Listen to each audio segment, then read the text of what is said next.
All right, folks, welcome back to another episode of the Cabbage Coins Podcast. I'm really excited about today's podcast. We just got back from the A&A World's Fair of Money in Oklahoma City, and I reached out to my friend Kenny here from US Coins in Houston, and he agreed to do a show recap of the show in Oklahoma. It was a fantastic show. It was awesome.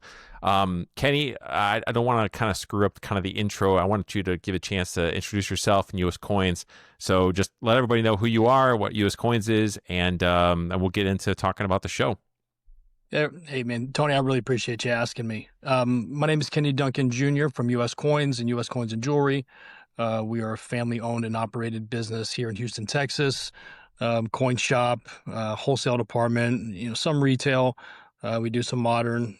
We've got another branch of our company, Celebrity Mint, that works with athletes to try to bring new valuables to collectibles. That's awesome. Yeah, Kenny and US Coins is definitely that's kind of like what I'm aspiring to be, Cabbage Coins one day.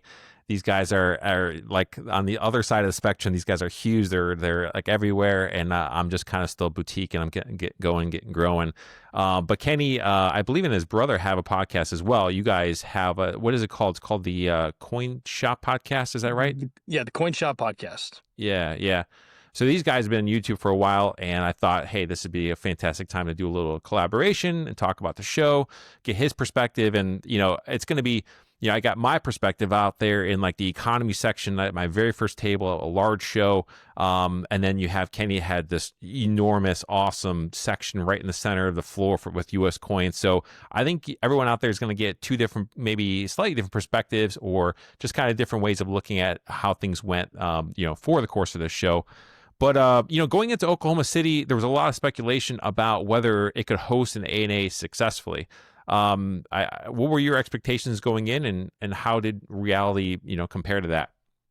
Yeah, listen, I mean, that's a great question. I was a little mixed, to be honest with you. I had communicated with a lot of people that we do business with on the wholesale side. So for me, there were a lot of things already set up. So we were, we try to, when we go to a coin show, no matter where the venue is, or no matter, what time of the year it is, we are going in there with a plan, with a mission, and with a lineup. And I thought we did a good job prepping for the show. But I will say, when we got there, I mean, first things first is when you get to that Omni, where the show location was, man, what a nice space that was, right? I mean, yeah, super nice. It's one thing, like when you go to Rosemont, and sure, I love the crowd in Rosemont, and I understand, right, the retail side of it and just the overall customer experience at Rosemont being so close to Chicago.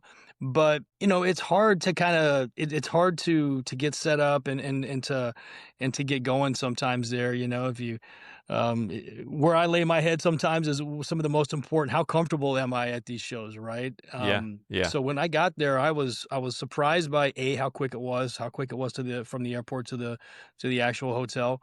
And it was just a very clean and friendly environment. And I just think we started off on a very positive note. And I was overall really excited about the location. Yeah. Did you and your team have any impressions of like the city itself, the dining, the nightlife, how welcoming the community was to coin collectors? Yes. Yeah. So as we got into it, we started venturing out a little bit outside the Omni and going to some restaurants, which we were, overly pleased. I'd say, the city and its inhabitants were nice and super friendly. And I would say all the Uber rides we took and whatnot, everybody was overboard, trying to make sure that we knew that there were some other businesses, whether it would be a place to go play video games, or there's just all kinds of little things to do. And the Uber guys were super, super friendly and giving restaurant recommendations. And I don't think I had a bad meal the entire time I was there. So that's always a plus, right?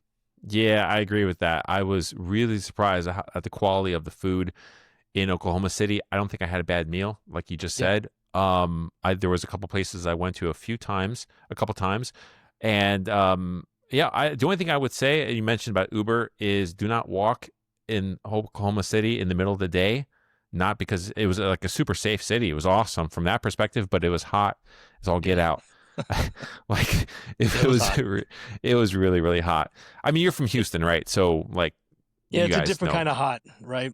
Houston has a very humid, sticky hot where I feel like, I mean, that was just a dry, just like suck the life out of you, dry, hot. It was a little brutal for a couple days. Yeah, yeah. How did the crowd feel to you compared to other A&A shows? I mean, were you surprised at how busy it stayed through the course of the show and even up through Saturday?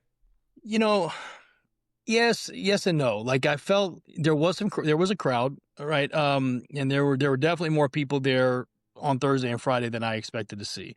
Um, just based on, we got in there on Tuesday in terms of dealer setup. I didn't feel that A&A type of frenzy. Mm-hmm. Wednesday it started off a little slow and then it really kicked off. And then into Thursday and into Friday, we were just busy head down the whole time. Yeah, So, yeah, I probably should be a little more cognizant of the retail and whatnot. We didn't really set up much for retail. We were just really just trying to buy any coin that made sense in our programs. yeah, And we stayed super busy doing that. So that's always a good thing. yeah, yeah. I agree with that, and I thought the dealer day was a little slow. There weren't as many or all of the dealers kind of nationally that I would normally see at an A&A. I don't think a number of them. There was a few of them that just chose not to attend this particular event. Maybe Right. expectations were low in terms of the location. So dealer day was pretty low key. But I felt as soon as the public was led into the room in Tuesday afternoon, it was busy. And Sure. the Wednesday was super busy. Thursday was super busy. And I barely had a moment to go get my food from the Uber driver, that Uber Eats, and even just eat the thing because people were constantly coming up to the table wanting to buy stuff as well as willing to sell stuff. And I had one of the best shows I've ever had before, doing shows, anywhere Good was for this you, man. particular show. Yeah, yeah. That's Thank you. awesome. Thank you. Yeah, it was incredible. And my intentions were to leave on Saturday morning to get it going because I drove. I don't know, what you did or if did you fly or did you drive? Yeah, we flew. It's an hour and a half flight from Yeah. Houston it made sense. I think it was about a 7-hour drive. And we had a couple Yeah. people make the drive up. I'm not really Sure, built for sure, those sure. long drives anymore. So I actually ended up staying through, I think 2 o'clock because I was just busy on Saturday, which is unheard of for a major show. Other shows like the Baltimore Whitman show, it's a ghost town on Saturdays. And this was really busy up until about, like I said, 2 o'clock, and I just had to pack it up and get on the road, and I had to go. So it seemed How to long me, was your drive? no, I live in Pennsylvania. I know, that's what I thought. So that was a Yeah, trek. yeah. So I, kind of this, I don't know how to put it. I enjoy the adventure aspect of this business, getting on the road, stopping into coin shops, going to different places, shaking some hands, and then months later, somebody contacts me with something to offer me that I because of a great impression I made when I stopped into Yeah. the coin shop. So I turned this particular show out in Oklahoma into a large kind of road trip, coming down into Tennessee, stopping into a local dealer friend that I do a lot of business with, made my way out to Memphis, Oklahoma, and then on the way back, I went up St. Louis. I went into Ohio, which I've got a lot of kind of connections and great shops up there that I've done business with, picked up some cool things, and then made my way back. So it was Wow. long. Now, have you told that story? Because that's one I'd like to hear on a podcast. I'd like to hear that entire trip. Yeah, I no, mean, you don't no, have to I get just not got into back last night. specifics. Not into What? specifics. I mean, but listen. I think that for some of the younger guys that are trying to get into this business, I Yeah, think that it's like when they say like the rubber meets the road, like you can really write your own story in this hobby in this business, and that's what I love about it. You don't have to have 8 tables and a safe and all this other. Look, I mean, the only reason I got it is because my dad, right? So let's not, mm-hmm. don't look at me like this is. I'm just there, trying to do what I can do to keep it going, right? So, Yeah, I think that a lot of people, no matter where they start, have to realize it's just like anything else. If you put a lot of work in, you're going to see a lot of success. And if you're truly dedicated to it and you're doing the right things and you're making good relationships out there, you're going to be successful in anything that you do, but especially in this business. So, yeah, I mean, yeah. that's cool. I'm glad that you told me that because it's, I mean, I like that. I like doing business with people like that, who aren't just kind of like automatons sitting behind a desk, right? They're out there shaking hands and Yeah. making it happen. Yeah, yeah. A little off topic, but I'll just mention that my previous career was in data analytics for a large mortgage company, and I sat behind a desk for a large portion of that time in that career, and in office with in an office place. Office life was fine. Going out to lunch with people was giving me my social social life a little bit, social aspect. But then when we all switched to working from home during COVID, it really changed my life. Sure. I was not a lot of fun sitting at home, being home all day, sitting in front of a computer, doing Zoom meetings. It just wasn't my thing. So I loved getting back onto the road and getting out to meet people and to interact with folks. And I've decided to basically do this full time now because it's going very well and being really successful, and I love it. And that's whatever you choose to do in life, it's like if you enjoy what you do, the energy comes along with it. You end up, I think, success kind of comes with that because people gravitate towards the energy. So, but anyways, back to the show. So there was a lot of people there. I think there was a lot of public. There was a lot of collectors there. I was surprised at how many people flew into Oklahoma City to come to this big show. That was a question I was going to ask you from your perspective for collectors. What are the major shows? Like if you're serious about collecting, if you're trying to build a set of, I don't know, $10 Indians and you're serious about finding the best coins, of course you can go and surf the internet, obviously. But if you want to get out on the road and you go to the major shows, what are the major events to attend in the course of the year? That's a good question. Yeah, I mean, for me, it's fun, right? You start off the year at fun in Orlando. And then Central States, in that kind of springish time is always a pretty good show for us to buy coins. And I'd say more so, in these last couple of years, because the hunt for great coins is on, right? I mean, we're selling a lot of great coins. You got a lot of coins. I mean, crazy amount of cool coins coming up in auction starting today, which is why I got to run in a little while. Okay. But, and then you've got stacks, you've got the Springfield sale, you've got some really good things. So, I mean, anytime there's some big auctions floating around the show, that's always a good time for people to go preview. I tell you what I like is the Whitman show in Baltimore. I tell you, Feigenbaum is really, John Feigenbaum is doing a lot to really pump that show up. And he's doing it, more bringing media and bringing, if giving guys like, you and myself and other guys out there that do, podcasts and whatnot to try to bring more awareness to the hobby, giving us a platform to do it there. I think he's got some really cool things in store. So that's always one of my favorite shows as well. I personally like the Summer Fun show in Florida. I just think that there's always good coins. And then obviously the A&A. Yeah, obviously. Yeah, absolutely. A&A. The only others I would throw into that, depending on the person's region where they're at, the Pan Show outside of Pittsburgh is typically a really good show, one of the best, I think, regional shows Right. in the Keep country. hearing that. Yeah. Yeah, I keep hearing that. We sent a couple guys, and I mean, just for us, it hasn't worked out.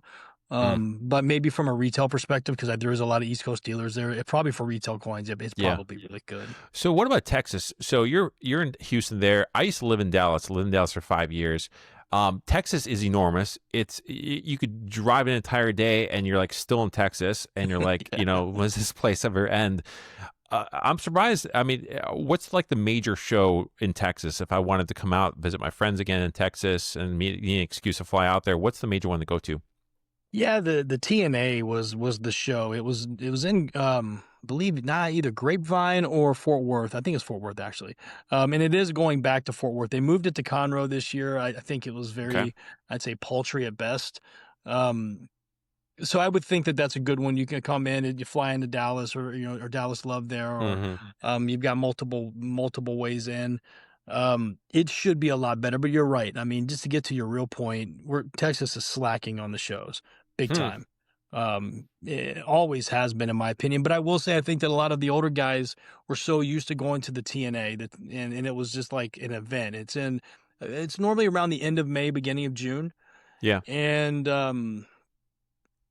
I just honestly, I feel like attendance has dropped off, enormously, honestly. Yeah, interesting. I mean, Dallas, just Texas in general, between Houston, Austin, Dallas, Fort Worth.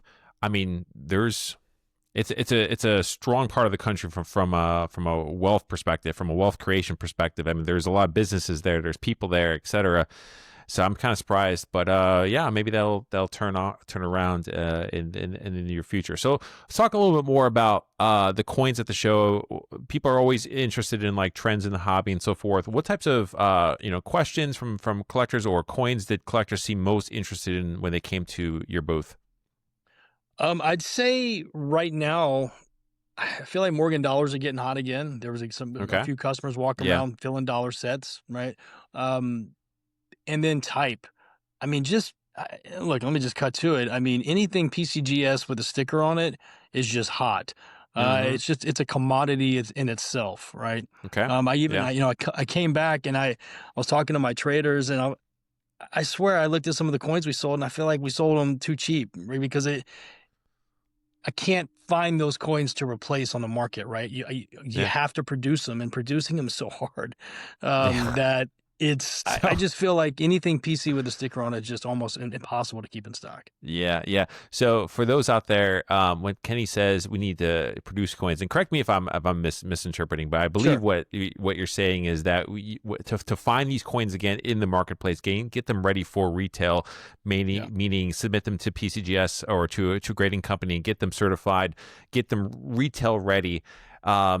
Takes is the challenge. Sure. Producing doesn't mean we're not actually back in our garages stamping out coins. No, we don't. Yeah, obviously. That would number one, impossible, but number two, yeah, not befitting of companies that we do business with. No, when I say producing, it's like, going out and trying to buy fresh collections from other shops, like Sure. you were doing on your trip. Go to shows and buy fresh collections, and sometimes those coins need to be 2025 then brought up to the new, brought up to what we think the standard is today. And just nice coins, sometimes the grading standards in the days of old were, they were a little light and still trying to figure it all out, right? And sometimes those lines change, and we try to figure out how to bring fresh coins to market, and that's the way we do it. Yeah. So from my perspective, like you said, Morgan dollars, I think are somewhat getting strong again. I think one of the biggest sales I made was a 93S XF40 CAC. I love that coin. It was a fantastic, beautiful coin. I sold that across my table to a collector. Yeah. That was fantastic. And then Liberty Seated dollars, I think are one that there's a lot of fervor around them. I think that especially within circulated grades, the XF40, XF45 grades, maybe still riding on the heels of that huge auction of the old Chelsea collection. Familiar with that back in like April or whatever it was? Yeah. You had just beautiful, original CAC, almost everything was CAC certified coins that just sold for multiples of what price guides had them listed at. So there was a lot of energy. I bought a 72S from you, remember, from the show before. Yes. Yeah. I mean, that's a date you can buy, and you should, it's like a 93S. You should never lose money on a 72S. Yeah, 72S. Right? Yeah, I got one. We'll pull up here in a second. I got some of my pickups, and I picked up another one at the show. Oh, did you really? Much lower. Yeah, much lower grade. Who cares? But still 72S. Yeah, I want to see. Yeah, for sure. All right, well, we'll just go ahead and I guess we'll start with some of the show and tell here. All right, so these are not in any particular order, but these are some of my favorite pickups from the show. And nice. Tell me what you think, and kind of cruise through these fairly rapidly. But so I did a couple episodes with Jacob Matievsky and Timothy Chen on toned coins. And I had an opportunity to buy this coin. This is an 1880 Philadelphia, which the Philadelphia didn't produce a whole ton of toners. Now, it's kind of a difficult date to find toned coins. I really love the overall look of this coin, the saturation of all of the color throughout the coin. Not the highest grade example, doesn't have the CAC sticker, but on both sides of the coin, you have really spectacular, fantastic color. So pretty psyched about that one. I wanted to add, some tone coins into, my case. Cool. Side note, I think something that I've explored with as being a dealer, and I think that's good for collectors as well, is if there's a particular area of hobby you don't know very well. For me, it was toned coins, monster toned coins, whatever. Take a chance, get out there, make an investment. You'll learn a whole lot through the process of owning this thing. I don't know if you would agree with that sentiment. I mean, sometimes you just have to take the leap to get into an area. Yeah, I do agree. 'Cause there's a lot of literature surrounding it. And like you said, if you buy a couple coins, I mean, they don't have to be expensive coins. It could be $50 to $100 coins. It doesn't, Mm-hmm. you don't have to make a huge investment to really start, trying to get, maybe more fired up to start learning it. But I think you're right. And the good thing about coins is you have very little downside, right? And Yeah. this is something we talk about a lot. You should be able to buy a coin and have, anywhere from 80 to 90% buyback to one of, 100 dealers on a floor.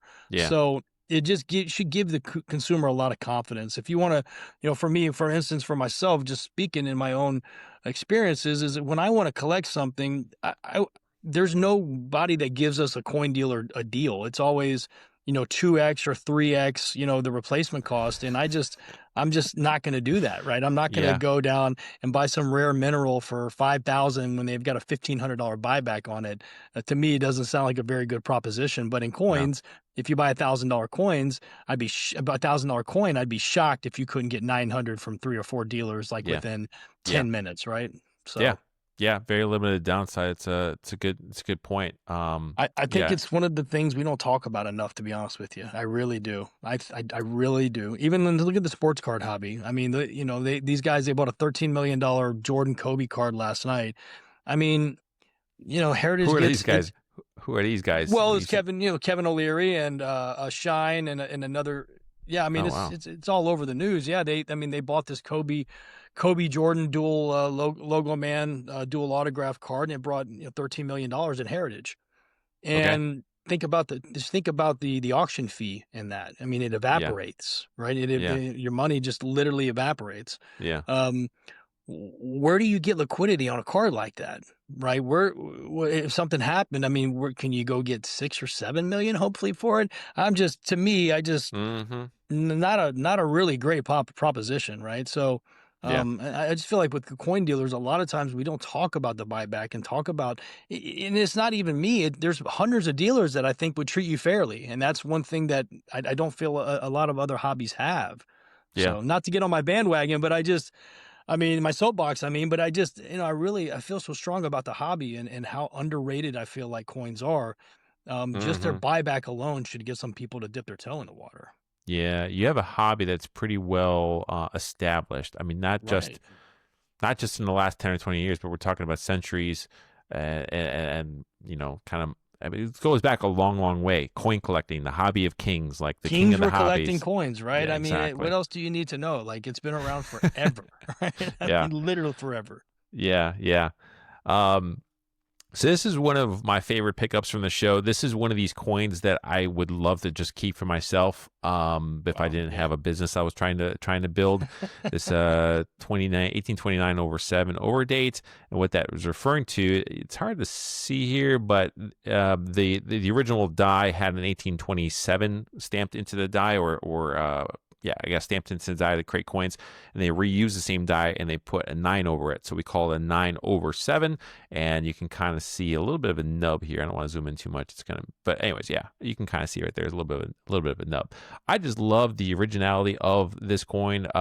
It's a phrase that's often used a ton for a lot of different coins, but when I look at this thing, I just think the toning is just so perfect and spectacular. It's an MS64 CAC. It's one of my favorite coins that I picked up. I would love to, like I said, keep this thing, but it's just not going to happen. So It's a nice coin, Tony.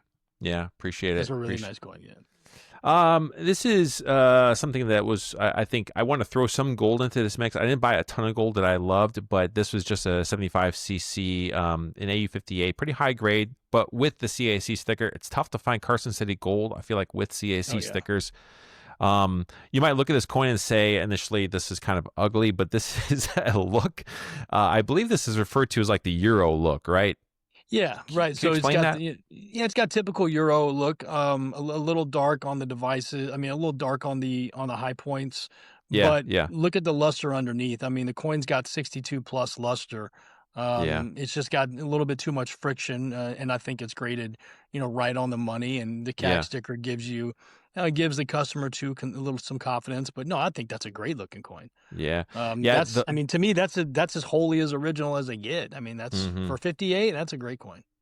Yeah, the Euro look, I guess, comes from the fact that a lot of gold was sent over to Europe after, it was, I guess, outlawed to own gold starting in Sure. 1933. A lot of gold went over to Europe, right? And then it was stacked in vaults, and that's where it created this look.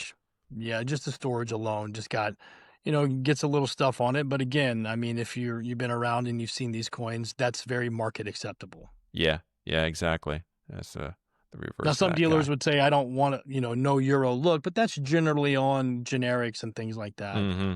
Not so much on type or dated coins. Yeah. I threw this one into the mix. Not everything's got to be $7,500, $1,000 coins. This is just a nice little. Actually, I think this is over $1,000. But anyways, this is just a 1903 commemorative little gold dollar Louisiana Purchase. I just thought this coin really had a lot of really great luster and pop and a kind of an original skin to it, so to speak. Another one of those catchphrases we hear a lot. Sure. Just basically the coin has not been, I don't think this coin's ever been dipped or really futzed with. Nobody's really ever tried to kind of clean up this coin. It just kind of has a little bit of marks here or there. It keeps it at this MS66 grade with the CAC. This is one of the coins that came across my table from a person walking through the floor selling coins. I thought it was just absolutely stellar. I was really happy. That's a flashy coin, man. That's really flashy. Yeah. Big fan of that coin. Yeah. Thank you. I like the original spots on it too. Yeah. So, these coins were made of there's gold, but not 10% of it's also copper. So that copper interacts with the environment, and you create these red spots. Now you could say, all right, well, that's kind of not attractive, so I'm going to go and try to brighten this up and remove that red copper and so forth. But that then destroys that original surface of the coin, which for true collectors, for people that are looking for the most original piece that has, just like it came from the mint, they want that original skin or that original surface on the coin. So this redness is actually a sign of originality to the coin. So, we talked about type coins and just beautiful type coins that are seeming to do really, really well right now. Everyone seems to love this particular series. Super common date, not a high grade, but I thought this coin was just fantastic for what it was. Not an expensive coin, guys, here at all. So I know I show off a lot of really expensive kind of coins in this podcast. It's got a lot of meat, for the grade. 35. It's just got a ton of meat, right? Yeah. We're referring to how much of the devices that you see here. So we have Miss Liberty and all of the kind of the design aspects of the device here of the Liberty design. How much of the original design is still present, has not been worn off. We sometimes call that, we say that the coin is kind of meaty, or has a lot of its meat still there. It's kind of goofy.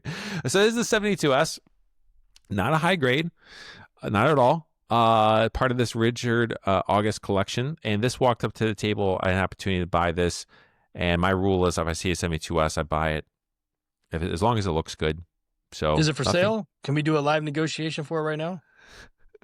I'm asking $1,700 for it. Hold on. I mean, can we do it real quick? We can totally do that. Absolutely. All right, let's do it. All right, so Kenny bought my last 72S. I did not have it for very long.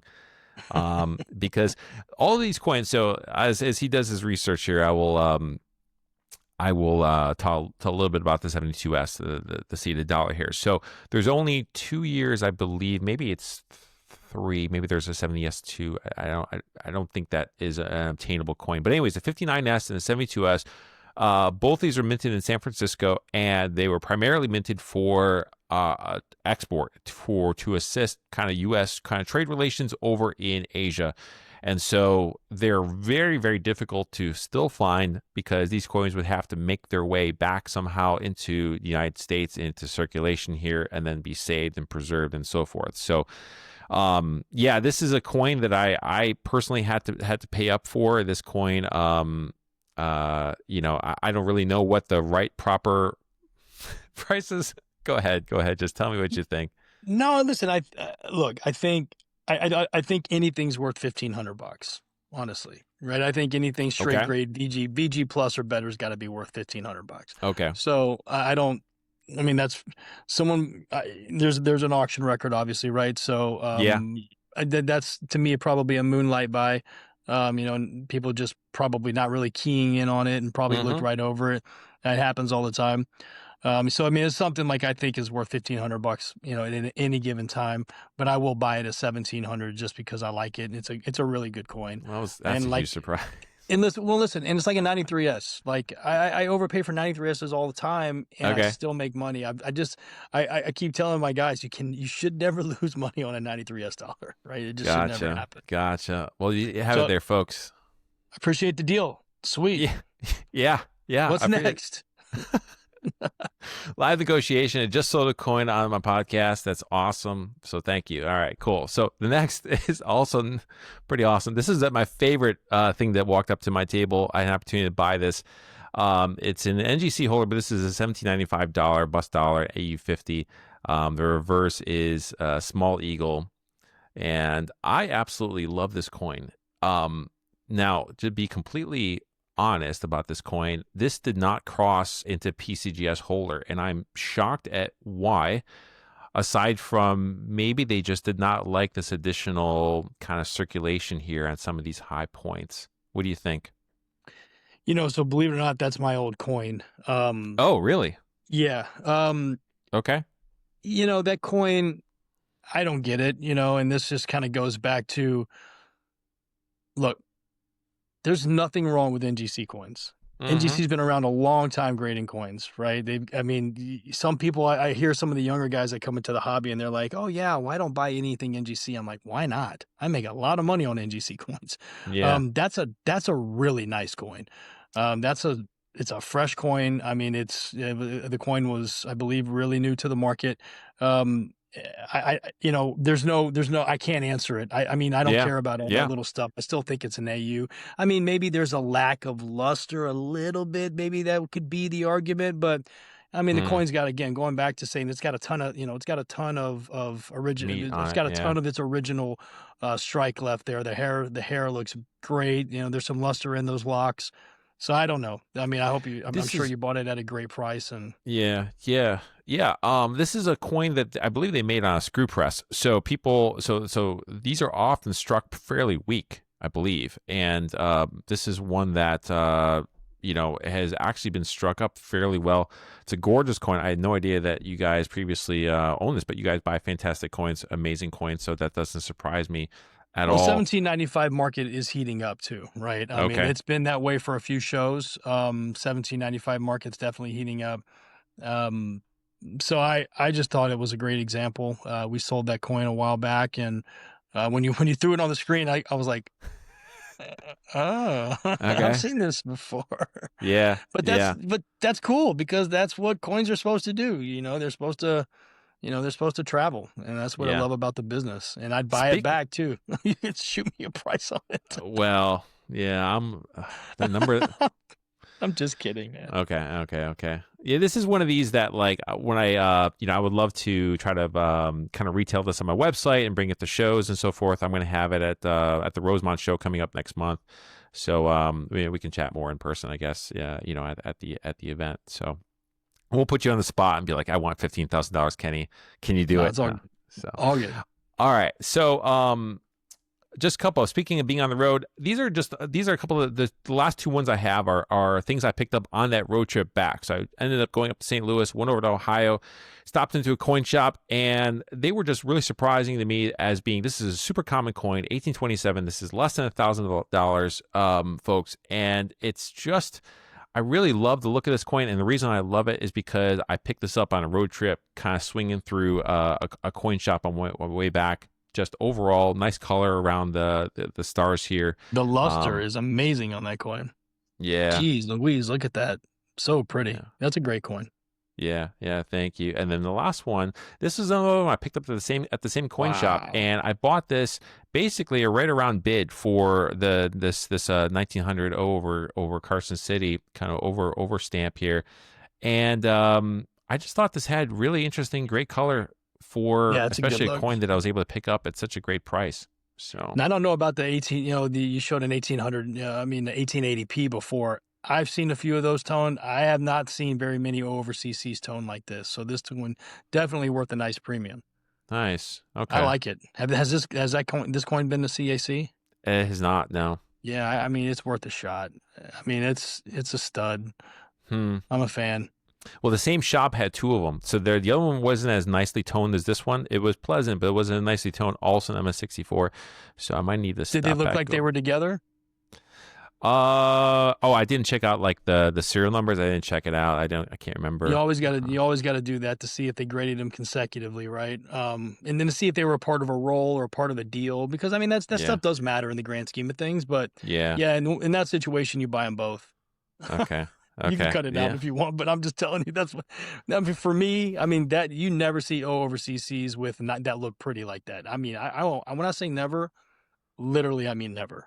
Yeah. Like, I think if you search right now for O over CCs that are toned, I don't think you'd find many on websites. Well, it's good to know. Hopefully that coin shop's not watching this podcast because I'm going to swing back. Well, you can edit it. No, that's fair. This is all good banter. This is all fantastic stuff for the podcast. And no, I who knows? I have no idea if they. No, that's a great coin, Tony. I really like that coin a lot. Yeah, that's a nice coin. Appreciate it.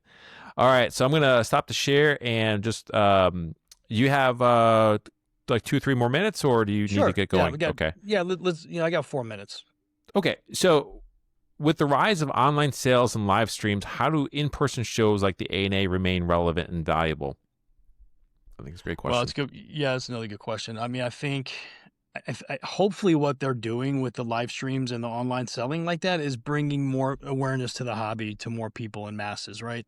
So hopefully someone, starts buying, maybe a pretty dollar or buying a pretty type coin and saying, wow, I need to get more access to these coins. Let me go to a show. I live in Chicago. Let me go to Rosemont on a Saturday.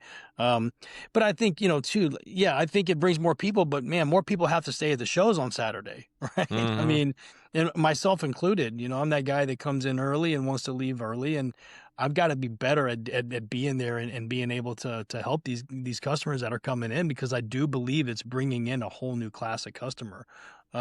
It's just, are they going to be willing to go to a website and buy something, without knowing you or without meeting you or shaking your hand or something like that? Right. I mean, we buy on Amazon, we buy on certain places blindly, but will people buy coins blindly? That'll be the test. Right. Yeah. So we've seen our eBay sales rise dramatically in the last 6 to 8 months. I think a lot of that has to do with just overall awareness. And I hope it translates into more people in the shows. I really do. But I honestly, give you some credit here. I think what you're doing with your content, and I told you this before, I like it. I think it's great. And I think that hopefully more people are taking notes and just step out there and do it. It doesn't matter. Like, just go out there and do something. And I think that also too, in tandem, brings more people and more people to the hobby. And people need information and education. If there's no one out there doing it, then how do you expect anybody to feel comfortable or confident in buying from you or from anyone for that matter? Yes. So kudos to you on this, because I do like it. Appreciate that. Yeah, thank you so much for that. It means a lot. It means a ton hearing that and coming from you guys. You guys are super, successful and been in this for so long, and you guys have your podcast and all that. And so where can people find you? So where can people find out about US Coins? Where can people find out about your podcast? Just give a little blurb here, promotional for your business. Sure. I appreciate it. uscoinsandjewelry.com is the website where most of our coins are posted. We're on eBay at US Coins and Jewelry 1. Instagram, we're at US Coins and Jewelry, and at the Coin Shop Podcast. And if you're on YouTube and want to look at some of the old podcasts that we've done some great podcasts. Honestly, we haven't done as many in the future. Here recently, just because it's just trying to find the right time, but that's no good excuse. So I don't expect anyone to feel bad. But yeah, we're getting back on it, and we definitely appreciate the support in the past. Yeah.